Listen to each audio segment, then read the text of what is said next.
നമ്മൾ ഇന്ന് പരിചയപ്പെടാൻ പോകുന്നത് ശ്രീമതി ധന്യശ്രീ മോഹനെയാണ്. ഒരു സമയത്ത് ജോലി ചെയ്തിരുന്ന ഒരാൾ പിന്നീട് കുഞ്ഞ് ജനിച്ചതോടെ ഏകദേശം 8 വർഷത്തോളം പൂർണ്ണമായും ഒരു വീട്ടമ്മയായി ജീവിച്ചു. പക്ഷെ അവിടെ നിന്നാണ് ധന്യശ്രീയുടെ ജീവിതം ഒരു വഴിത്തിരിവിലേക്ക് കടന്നത്.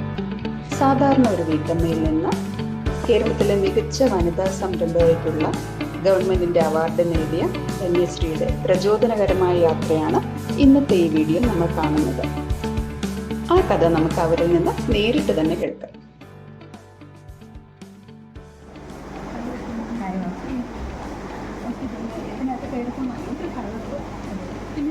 എന്തോ വേറൊരു സ്ഥലത്ത് വന്ന് നിൽക്കുന്ന പോലെ ശരിക്കും കടലിനൊക്കെ അടിയിൽ നിൽക്കുന്ന അങ്ങനത്തെ ഒരു ഫീലിംഗ് ആണ് കേട്ടോ. ശരിക്കും നമുക്ക് വേണ്ടി ഇതിനെക്കുറിച്ചൊന്ന് സംസാരിക്കാനായിട്ടാണ്. ശരിക്കും എങ്ങനെയായിരുന്നു ഈ ഒരു ജേണി? വീട്ടിൽ നിന്നാണ് തുടങ്ങിയത്. അതെ, അതിനെക്കുറിച്ചൊന്ന് പറയാം. തീർച്ചയായിട്ടും പറയാം. ആക്ച്വലി ഞാൻ എൻ്റെ സ്മോൾ കൺസീവ് ആയപ്പോൾ വീട്ടിലായി ജോലി ഉണ്ടായിരുന്നു ഇതിന് മുന്നേ. അപ്പോൾ അതൊക്കെ തന്നെ റിസൈൻ ചെയ്തു. ബേബി നോക്കാൻ ആരും ഇല്ലാത്തതുകൊണ്ട് എന്തുകൊണ്ടാണെന്ന് വെച്ചാൽ വീട് കണ്ണൂരാണ് എൻ്റെ. അതുകൊണ്ടാണ് അപ്പോൾ ഞാൻ ഇങ്ങനെ വീട്ടിലായി ആഫ്റ്റർ ഡെലിവറിയൊക്കെ കുറേ നാൾ. അപ്പം ഹസ്ബൻഡ് എൻ്റെ അടുത്ത് പറഞ്ഞാൽ ഇനി പോയി നമുക്ക് ബിസിനസ് സ്റ്റാർട്ട് ചെയ്താലോ എന്നുള്ളത്. കാരണം പിന്നെ വീണ്ടും നമ്മൾ എന്താ ബേബീനെ നോക്കാൻ ആളില്ലാതാകുമ്പോൾ നമ്മൾ ജോലിക്ക് അന്വേഷിച്ച് പോകാനും അല്ലെങ്കിൽ ജോലിക്ക് നമ്മൾ പോയി തിരിച്ചു വരുമ്പോഴൊക്കെ ബുദ്ധിമുട്ടായിരുന്നു. കാരണം ഇവിടെ അമ്മ മാത്രമേ ഉള്ളൂ. അമ്മയ്ക്ക് ഇച്ചിരി ബുദ്ധിമുട്ടായിരുന്നു വേറെ നോക്കാൻ വേണ്ടിയിട്ട്. അപ്പം ഞാനൊരു 8 ഇയേഴ്സോളം വീട്ടിലായിരുന്നു ആക്ച്വലി വാവയെ നോക്കിയിട്ട്. അപ്പം അങ്ങനെയാണ് ഈ ഒരു ബിസിനസ് ഐഡിയ അല്ലെങ്കിൽ എന്തെങ്കിലും ഒരു ബിസിനസ് സ്റ്റാർട്ട് ചെയ്താലും തോന്നുന്നത്. അതെ, അപ്പം ഹസ്ബൻഡിനെ ഏറ്റവും പാഷനുള്ള സാധനമാണ് എക്വേറിയം അല്ലെങ്കിൽ മീനുകൾ എന്ന് വെച്ചാൽ അദ്ദേഹത്തിൻ്റെ പാഷനാണ് ആക്ച്വലി. അദ്ദേഹമാണ് എൻ്റെ അടുത്ത് ഈ ഒരു ഐഡിയ പറഞ്ഞത് നമുക്കിത് ചെയ്താലോ എന്നില്ല. അപ്പം ഇത് ഒരു ദിവസം കൊണ്ട് തുടങ്ങിയതല്ല ആക്ച്വലി. ഞങ്ങൾ ഏകദേശം ഒരു 3 ഇയേഴ്സ് ഇതിൻ്റെ ബാക്കിലേക്ക് വർക്ക് ചെയ്തിട്ടുണ്ട്. അപ്പം ഞങ്ങൾ ഇതിന് മെയിനായിട്ട് ചെയ്യുന്നത് വെച്ചാൽ നമ്മൾ പേഴ്സണലി ഓരോ ഫാംസ് അതേപോലെ ഈ ഒരു ഷോപ്സൊക്കെ വിസിറ്റ് ചെയ്തു അതെങ്ങനെയാണ് നടക്കുന്നത്, എന്തൊക്കെയാണ് ഇതിൻ്റെ ഒരു ചാലഞ്ചസ്, എന്തൊക്കെയാണ് നമ്മൾ ഇതിൽ ശ്രദ്ധിക്കേണ്ട കാര്യങ്ങളൊക്കെ അന്വേഷിച്ചിട്ടാണ് നമ്മൾ ഈ ഒരു ജേർണി സ്റ്റാർട്ട് ചെയ്തത്. മെയിനായിട്ട് ഇതൊരു പേഴ്സണൽ റീസൺ ആയിരുന്നു എനിക്ക്. കാരണം എനിക്ക് എൻ്റെ മക്കൾക്ക് എപ്പോഴും ഒരു അച്ഛനോ അല്ലെങ്കിൽ അമ്മയോ ആരെങ്കിലും അവൈലബിൾ ആയിരിക്കുന്നു നിർബന്ധം ഉണ്ടായിരുന്നു. അങ്ങനെയാണ് എൻ്റെ ഒരു ഹസ്ബൻഡ് എന്താ പറയുക ഒരു ബിസിനസ് മേഖല അദ്ദേഹം നല്ല രീതിയിൽ സെയിൽസ് മാർക്കറ്റിങ്ങിൽ ഉണ്ടായതാണ്. അപ്പോൾ അദ്ദേഹത്തിന് ആ ഒരു രീതിയിൽ താല്പര്യമായിരുന്നു. ഹസ്ബൻഡ് ഇപ്പോഴും ആക്ച്വലി പൊതുമരാമത്ത് ചെയർമാനാണ് മുനിസിപ്പാലിറ്റിയിൽ. അദ്ദേഹവും ഞാനും രണ്ടുപേരും വർക്കിംഗ് ആയിരുന്നു. പിന്നെ ഇപ്പോൾ അദ്ദേഹം റിസൈൻ ചെയ്തിട്ട് ഇപ്പോൾ 2 ഇയേഴ്സ് ആയതേ ഉള്ളൂ. ഞാനിപ്പോൾ ഓൾമോസ്റ്റ് 8 ഇയേഴ്സ് എബോവ് ആയി. ഇപ്പോൾ ഈ ഫീൽഡിലോട്ട് വന്നിട്ട് ഇപ്പോൾ 5 ഇയേഴ്സ് ആയി. 5 ഇയേഴ്സ്. ശരിക്കും ഇതിൽ കാരണം 3 വർഷം പറയുമ്പോൾ ഇതിൻ്റെ A to Z എല്ലാം പഠിച്ച് മനസ്സിലാക്കിയ ശേഷമാണ് അല്ലേ? അതെ, തീർച്ചയായിട്ടും. അപ്പോൾ ഇത് നമുക്ക് സ്റ്റാർട്ട് ചെയ്യണമെങ്കിൽ സാമ്പത്തികം എങ്ങനെയാണ്? വളരെ ചെറിയ ഇൻവെസ്റ്റ്മെൻറ്റ് വെച്ച് നമുക്ക് തുടങ്ങാൻ പറ്റുമോ? അതോ അപ്പം എനിക്ക് പറയാനുള്ള വെച്ചാൽ ബിസിനസ് ചെയ്യുമ്പോൾ ഭയങ്കര എക്സൈറ്റിംഗ് ആണ്. പക്ഷേ നമുക്കിതൊരു വെൽ പ്ലാൻഡ് അല്ലെങ്കിൽ ഏതൊരു ബിസിനസ്സും ചിലപ്പോൾ പാതി വഴിക്ക് നമുക്ക് ഉപേക്ഷിക്കേണ്ടി വരാം. അപ്പോൾ എത്ര നമ്മൾ പൈസ ഉണ്ടോ എന്നുള്ളതല്ല, നമ്മൾ ആ ഒരു ക്യാഷ് നമ്മൾ എങ്ങനെ യൂട്ടിലൈസ് ചെയ്യുന്നു എന്നുള്ളതാണ് ഒരു ബിസിനസ്സിൻ്റെ സക്സസ് എന്ന് പറയുന്നത്. അപ്പോൾ നമുക്ക് വേണമെങ്കിൽ നമ്മുടെ കയ്യിലുള്ള ചെറിയൊരു ഇത് ഇൻവെസ്റ്റ്മെൻറ്റ് വെച്ച് തുടങ്ങാവുന്നതേ ഉള്ളൂ. പക്ഷേ അതിന് ലിമിറ്റേഷൻസ് ഉണ്ടാവാം. കാരണം നമ്മൾ അക്വേറിയം ഫീൽഡ് സംബന്ധിച്ച് നമുക്ക് ഏകദേശം 1000+ ആക്സസറീസ് തന്നെ ഉണ്ട്. അപ്പോൾ അതെന്ന് പറയുമ്പോൾ അത്രയും ഇൻവെസ്റ്റ്മെൻ്റ് ആണ്. നമുക്ക് ബേസിക് ഇൻവെസ്റ്റ്മെൻ്റ് ആയിട്ട് തുടങ്ങാവുന്നതേ ഉള്ളൂ. പക്ഷേ ഞാൻ പറഞ്ഞല്ലോ നമ്മളത് സ്റ്റെപ്പ് ബൈ സ്റ്റെപ്പ് പ്ലാൻ ചെയ്ത് അതെങ്ങനെ നമ്മൾ യൂട്ടിലൈസ് ചെയ്യുന്നു എന്നുള്ളതാണ് ഏത് ബിസിനസ്. ഇപ്പോൾ നമുക്കൊരു ബിസിനസ് എന്ത് കാര്യം തുടങ്ങുമ്പോൾ കുറേ ബുദ്ധിമുട്ടുകളൊക്കെ ഉണ്ടാകും അല്ലേ?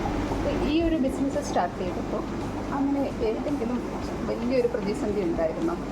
അപ്പം ആക്ച്വലി നമ്മൾ ഈ ഒരു ബിസിനസ് സ്റ്റാർട്ട് ചെയ്യുന്നതെന്ന് പറയുന്നത് ജാനുവരി 2019 അപ്പം അന്നറിയാലും എനിക്ക് തോന്നുന്നു ഈ ഒരു കാലഘട്ടം എന്ന് പറഞ്ഞാൽ നമ്മൾ കോവിഡ് കാലഘട്ടമായിരുന്നു. ഞങ്ങൾ സ്റ്റാർട്ട് ചെയ്ത് വിത്തിൻ 1.5 മന്ത്സ് കോവിഡ് വന്നു. അപ്പോൾ ഈ പറഞ്ഞ പോലെ എന്താ പറയുക എല്ലാം ഷട്ട് ഡൗൺ ആയി, ആൾക്കാർ വരാതെ അങ്ങനെയൊക്കെ ഉണ്ടായിരുന്നു. പക്ഷേ ആ ടൈമിൽ നമുക്കൊരുള്ള പ്ലസ് പോയിൻ്റ് എന്ന് വെച്ചാൽ ഹസ്ബൻഡ് വളരെ സപ്പോർട്ടീവായിരുന്നു. അദ്ദേഹം എന്ന് വെച്ചാൽ മാക്സിമം അവർ മാർക്കറ്റിംഗ് ഫീൽഡ് അല്ലെങ്കിൽ സെയിൽസ് ഫീൽഡ് വളരെ വളരെ നല്ല രീതിയിൽ ഏകദേശം 17 ഇയേഴ്സ് കൈകാര്യം ചെയ്തിട്ടുണ്ട്. അപ്പോൾ അദ്ദേഹം നല്ല രീതിയിൽ മാർക്കറ്റിംഗ് ചെയ്ത് തന്നെ ഹെൽപ്പ് ചെയ്തു. ഈ കോവിഡ് ടൈം ആയിരുന്നു നമ്മളെ ഏറ്റവും ഫ്ലറിഷിങ് ടൈം എന്ന് വേണമെങ്കിൽ പറയാം. കാരണം എല്ലാവരും വീട്ടിലായപ്പോൾ തന്നെ എല്ലാവരും വന്ന് സാധനം വാങ്ങിച്ച് ഇവിടെ സാധനങ്ങൾ വാങ്ങിക്കാൻ തുടങ്ങി. നമുക്ക് നല്ല രീതിയിൽ സെയിൽസ് ഉണ്ടായിരുന്നു. ശരിക്കും പറഞ്ഞാൽ രാത്രി 12 മണിക്ക് ഷോപ്പ് ക്ലോസ് ചെയ്ത ദിവസങ്ങളുണ്ട്. ആ ടൈമിൽ പലരും ആ ടൈമിൽ ബുദ്ധിമുട്ട് അറിയാം നമ്മൾ ബുദ്ധിമുട്ടിയ കാലഘട്ടമാണ് ആക്ച്വലി. പക്ഷെ ഞങ്ങൾക്ക് നമ്മൾ EMI അല്ലെങ്കിൽ നമ്മൾ ബാങ്കിൽ ആക്ച്വലി ഒരു കാര്യം കൂടി ഞാൻ പറയാൻ പോവാണ്. ഞങ്ങൾ ഈ ഒരു ബിസിനസ് സ്റ്റാർട്ട് ചെയ്യുന്നതെന്ന് വെച്ചാൽ PMAGP, അതായത് പ്രൈം മിനിസ്റ്ററിൻ്റെ എംപവറിംഗ് ജനറലിൻ്റെ പ്രോഗ്രാമിൻ്റെ അണ്ടറിലായിട്ടാണ്. അപ്പോൾ ഞങ്ങൾ ചെറിയൊരു അതിൻ്റെ ഒരു പ്രത്യേകത വെച്ചാൽ നമുക്ക് വുമൻസിന് സ്പെഷ്യലി സബ്സിഡീസ് ഉണ്ട്. അതെ, അപ്പോൾ അത് നമ്മൾ സ്റ്റാർട്ട് ചെയ്യുമ്പോൾ നമുക്ക് ആ ടൈമിൽ EMI ഒക്കെ വരുമല്ലോ നമ്മൾ അടയ്ക്കാനുള്ള. അപ്പോൾ നമുക്ക് ഭയങ്കര സ്മൂത്തായിട്ട് അത് അടച്ചു പോകാൻ പറ്റുന്നുണ്ടായിരുന്നു ആക്ച്വലി കോവിഡ് കാലഘട്ടത്താണെങ്കിൽ. അപ്പോൾ നമുക്ക് ഏറ്റവും നമ്മൾ സ്റ്റാർട്ടിങ് ഒരു മോശം ഇതായെങ്കിലും നമുക്ക് ഏറ്റവും നല്ലൊരു കാലഘട്ടം ഈ ഒരു ബിസിനസ്സിൽ വളരെ വളരെ പ്രദർശനത്തായിരുന്നു.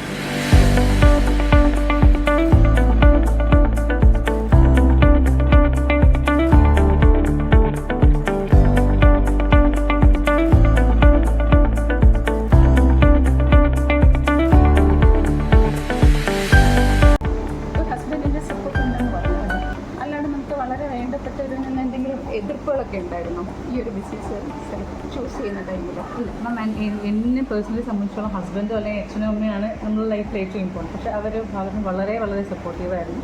അപ്പോൾ എൻ്റെ അച്ഛനമ്മയാണെങ്കിലും അവരും അച്ഛൻ എക്സ് സർവീസാണ്.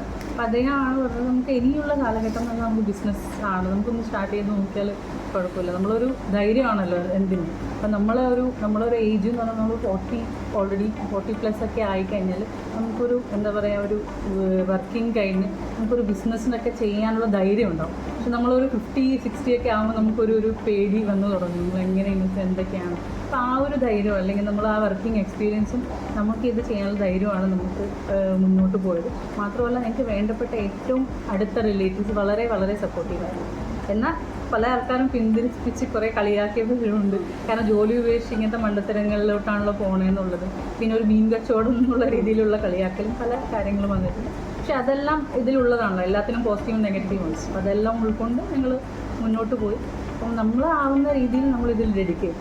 പിന്നെ ഏറ്റവും ഇമ്പോർട്ടൻ്റ് ആയിട്ട് നമ്മളൊരു എന്ത് സാധനം തുടങ്ങുമ്പോൾ നമ്മൾ ശ്രദ്ധിക്കേണ്ട ഒരു കാര്യം നമ്മളൊരു സ്ഥിരത അതിലുണ്ടാകും. ആരെങ്കിലും ഇപ്പം നമ്മൾ എക്സാമ്പിൾ എന്തെങ്കിലും തുടങ്ങി അതുകൊണ്ട് അത് സക്സസ് ആയെന്ന് വെച്ചാൽ ഞങ്ങൾ ഉടനെ അതെടുത്ത് തുടങ്ങി എപ്പോഴും സക്സസ് ആവണമെന്നില്ല. പക്ഷെ എന്ത് സാധനം നമ്മൾ തീരുമാനം എടുത്തൊരു ബിസിനസ്സോ അല്ലെങ്കിൽ എന്ത് കാര്യം നമ്മൾ പോയി കഴിഞ്ഞാൽ സ്ഥിരത ഉണ്ടെങ്കിൽ തീർച്ചയായിട്ടും നമുക്ക് സക്സസ് ഉണ്ടാവും എന്നുള്ളതാണ് എനിക്ക്. ഇപ്പോൾ എനിക്ക് തോന്നുന്നു 6-7 വർഷം ആകുന്നത്. 6 years. അതെ. ശരിക്കും എപ്പോഴാണ് ഇത് ശരിക്കും സക്സസ്ഫുൾ ആയി? ഒരു ടേണിംഗ് പോയിന്റ് അങ്ങനെ ഉണ്ടായിരുന്നു? അത് ഞാൻ പറഞ്ഞ പോലെ തന്നെ കോവിഡിനെയാണ് ഞങ്ങളുടെ ടേണിംഗ് പോയിന്റ്. അപ്പോൾ അന്ന് നമ്മൾ മാക്സിമം അതിൽ മാർക്കറ്റിംഗ് ആയാലും എന്തായാലും പിന്നെ എനിക്ക് തോന്നുന്നു നമ്മൾ സ്റ്റാർട്ട് ചെയ്ത് എനിക്ക് 2-3 മാസമൊക്കെ വളരെ ബുദ്ധിമുട്ടാണ്. ശരിക്കും കസ്റ്റമേഴ്സ് മീൻസ് ഒരാൾ പോലും ഇല്ലാത്ത ദിവസങ്ങളുണ്ടായിട്ടുണ്ട്. അപ്പോൾ ഞങ്ങൾ എങ്ങനെ ഇത് മുന്നോട്ട് പോകുമെന്ന് നമ്മൾ തുടങ്ങിയത് വളരെ വളരെ മീൻസ് പ്രതിസന്ധി ഘട്ടത്തിൽ നമ്മളിങ്ങനെ ആലോചിച്ചുകൊണ്ടിരിക്കുമ്പോഴാണ് കോവിഡ് കാലം വന്നത്. അപ്പം പിന്നെ ആൾക്കാർ അറിഞ്ഞു, പിന്നെ മൗത്ത് പബ്ലിസിറ്റി വളരെ കൂടുതലായിരുന്നു.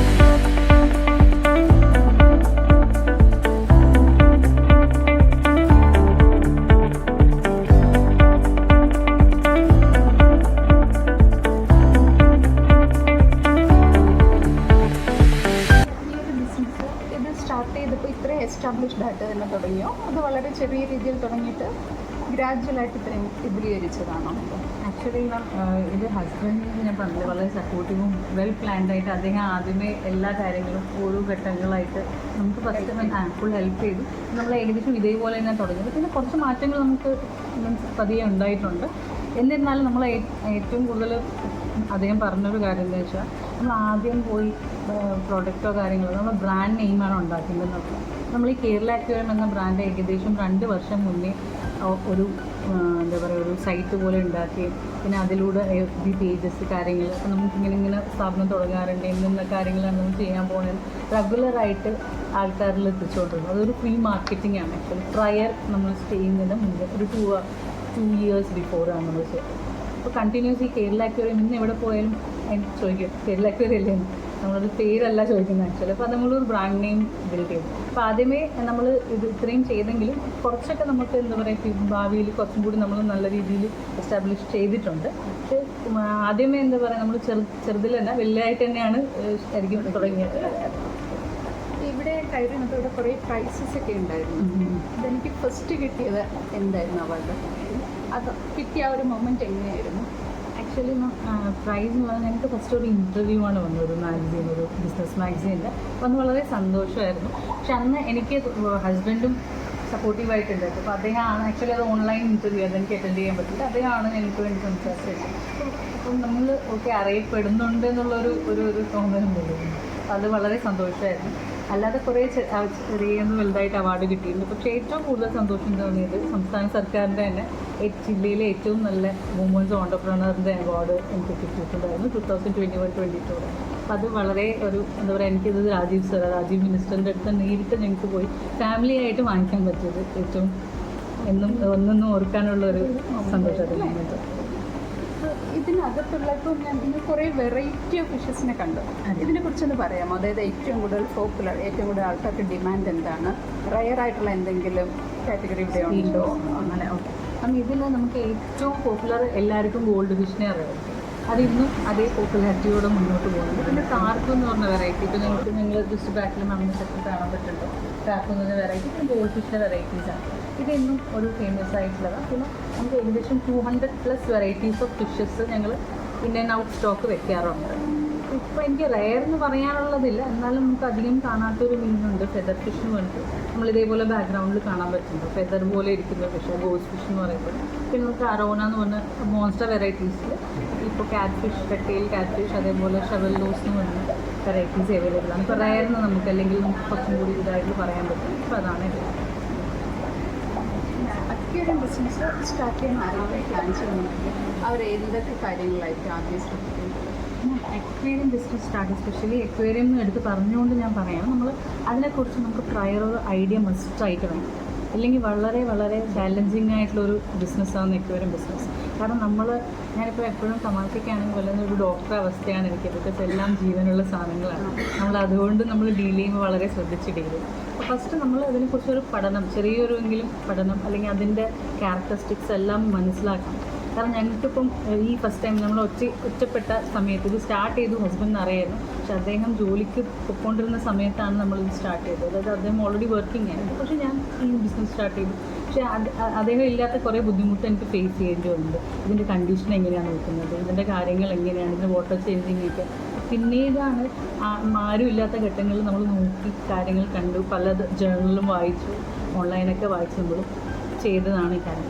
നമ്മളൊരു അക്വേറിയം ബിസിനസ് സ്റ്റാർട്ട് ചെയ്യുന്ന ഒരാൾക്ക് ബേസിക്കായിട്ട് അറ്റ്ലീസ്റ്റ് pH ലെവലിൻ്റെ കാര്യം, അതേപോലെ വാട്ടർ കണ്ടീഷൻ്റെ കാര്യം, ഫിഷിൻ്റെ കണ്ടീഷൻ എങ്ങനെ മെയിൻറ്റെയിൻ ചെയ്യണമെന്ന് മസ്റ്റായിട്ട് അറിയുന്നുണ്ട്. അല്ലേ, അത് ഹ്യൂജ് ചാലഞ്ചാണ് അവർ ഫേസ് ചെയ്യേണ്ടി വരുന്നത്.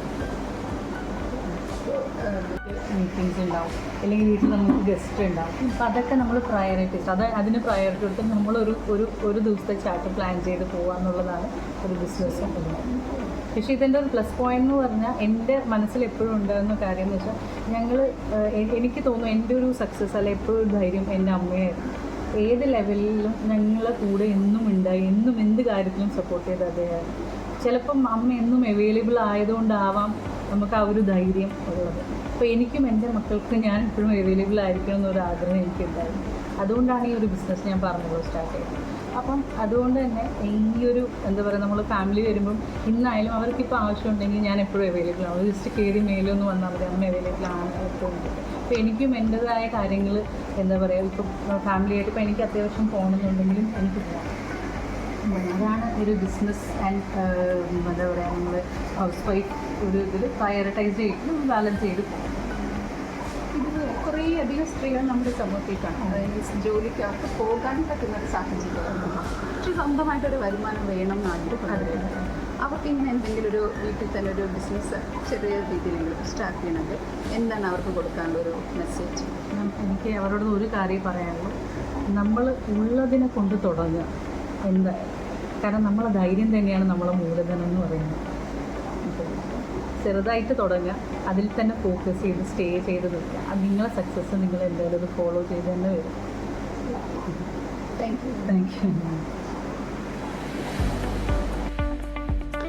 ഇവിടേക്കുള്ളിൽ കയറുമ്പോൾ തന്നെ നമ്മളൊരു ബീച്ചിലിരിക്കുന്ന പോലത്തെ ഒരു ഫീലിംഗ് ആണ് കിട്ടുന്നത്. എന്തെങ്കിലും ടെൻഷനോ സ്ട്രെസ്സോ ഉണ്ടെങ്കിൽ ഇവിടെ കുറച്ച് സമയം ഇരുന്നാൽ മതി, മനസ്സ് പൂർണ്ണമായും റിലാക്സ് ആകും. ചുറ്റും എവിടേക്ക് തിരിഞ്ഞാലും നിറയെ കളർഫുള്ളായ മീനുകളുടെ മനോഹരമായ ഒരു ലോകം. ഇതിന് പുറമെ ധന്യ നമുക്കായി ഷെയർ ചെയ്ത കുറച്ച് കാര്യങ്ങളുണ്ട്. സ്ത്രീകൾക്ക് സ്വയം ഒരു സംരംഭം തുടങ്ങാൻ സഹായിക്കുന്ന പ്രധാനമന്ത്രി എംപവർമെന്റ് ജനറേറ്റീവ് പ്രോഗ്രാം എന്ന സ്കീം. ഇതിനെക്കുറിച്ച് പലർക്കും ഇപ്പോഴും വ്യക്തമായ ധാരണയില്ല. ഈ ഒരു സ്കീമിൽ ഏകദേശം 15 മുതൽ 35% വരെ സബ്സിഡി ലഭ്യമാണ്. അതായത് അത് തിരിച്ചടയ്ക്കേണ്ടതില്ല. അതുപോലെ സ്ത്രീകൾക്ക് വേണ്ടി ബാങ്കുകൾ തന്നെ നടത്തുന്ന ട്രെയിനിങ് പ്രോഗ്രാമും പിന്നെ സംരംഭം തുടങ്ങാനായിട്ടുള്ള ലോൺ അനുവദിക്കുന്ന സ്കീമുകളുമുണ്ട്. അതിനെക്കുറിച്ച് ഞാൻ മറ്റൊരു വീഡിയോ ചെയ്യുന്നുണ്ട്. ധന്യയുടെ വിജയകഥ നമ്മളിൽ ഓരോരുത്തർക്കും ഒരു വലിയ പ്രചോദനമാണ്. ഈ ബിസിനസ് തുടങ്ങാനായി ഏകദേശം 3 വർഷത്തോളം അവർ പരിശ്രമിച്ചിട്ടുണ്ട്. ഈ മേഖലയിലെ എല്ലാ വശങ്ങളും പഠിച്ച് മനസ്സിലാക്കിയ ശേഷമാണ് ധന്യ മുന്നോട്ട് വന്നത്. സ്ഥിരതയും ദൃഢനിശ്ചയവും അത് രണ്ടും തന്നെയാണ് ഈ വിജയത്തിന് പിന്നിലെ പ്രധാന കാരണം.